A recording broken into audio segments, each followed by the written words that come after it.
मेवाड़ की एक राजकुमारी थी अजब कुमारी। अजब कुमारी अपने पिता के साथ वृंदावन बरसाना घूमने आई। घूमते घूमते पहुंची गिरिराज जी, श्रीनाथ जी के दर्शन किए। दर्शन करके पागल हो गई, वो मोहित हो गई। अब क्योंकि वो तो घूमने आई थी, मेवाड़ वापस जाना था। जैसे जैसे वो मेवाड़ की तरफ बढ़ने लगी ना, उसे लगा कि मेरा कुछ सब कुछ छूट रहा है यहाँ पे, और उसके अंदर विरह की भावना उत्पन्न हुई। वो ऐसी भावना उत्पन्न हुई कि वो अपने राज्य में जाकर के, मेवाड़ जाकर के बीमार पड़ गई। बड़े वैद्य बुलाए, अब वो इलाज करें, कोई इलाज ही नहीं हो रहा।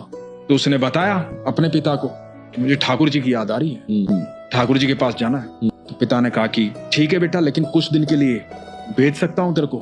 15-20 दिन की परमिशन मिली। अब जो यहाँ आई वो गई श्रीनाथ जी के दर्शन करने। अब हर समय, हर पल, हर क्षण वहीं श्रीनाथ जी के सामने खड़ी रहती, ठाकुर जी को निहारती रहती, प्रेम में पागल आंखों से अश्रु बहते रहते। अब उसको लगा कि मैं क्या ऐसा करूं कि मैं यहीं ठाकुर जी के पास रहूं। तो गोस्वामियों से पूछा कि भाई मुझे भी कुछ सेवा दे दो, आप सब सेवा करते हो। तो गोस्वामी ने बोला कि जो तुम्हें आता है ना वो कर दो, वही सेवा है ठाकुर जी। तो अब क्योंकि ये तो राजसी परिवार की थी, तो इसको चौसर खेलनी आती थी, चौपड़। तो इसने कहा मुझे तो चौसर खेलनी आती, तो मैं तो ठाकुर जी के साथ चौसर खेलूंगी। तो ये ठाकुर जी के साथ चौसर खेलनी शुरू हो गई। अब रोज क्या करती, ये बड़ी खिलाड़ी थी उसकी, मतलब इसे कोई हरा नहीं सकता था। तो ये ठाकुर जी की भी बारी खुद चलती, अपनी बारी भी खुद चलती, लेकिन अंत में आकर के रोज ठाकुर जी को जितवा देती। धीरे धीरे ऐसा होने लगा कि जब ये ठाकुर जी को जितवाती तो वो जो विग्रह था श्रीनाथ जी का, उनकी मुस्कुराहट दिखाई देती थी।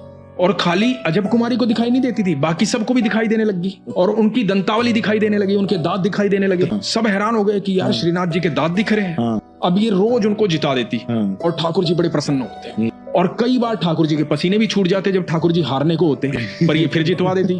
और इसको बड़ा आनंद आता ठाकुर जी के साथ खेलने में। बड़ा आनंद से समय व्यतीत हो रहा था। अब इसका बुलावा आ गया, तो इसने कहा कि जाने से पहले एक बारी और खेलूंगी। अब ये एक चौपड़ और बिछाई।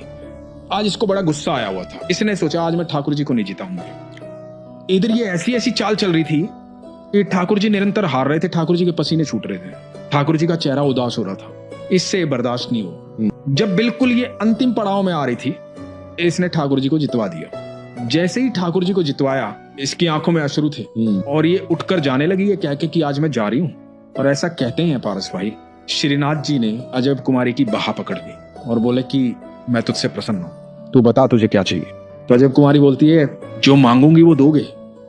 तो ठाकुर जी बोलते हैं तेरे मांगने में देर हो जाएगी, मेरे देने में देर नहीं होगी। तो बोलती कि आज मैं जा रही हूँ, यदि सच में कुछ देना चाहते हो ना तो हमेशा के लिए मेवाड़ आ जाओ, ताकि मैं रोज दर्शन कर पाऊं। तो ठाकुर जी अजब कुमारी के लिए मेवाड़ में जाकर के वहां पर स्थापित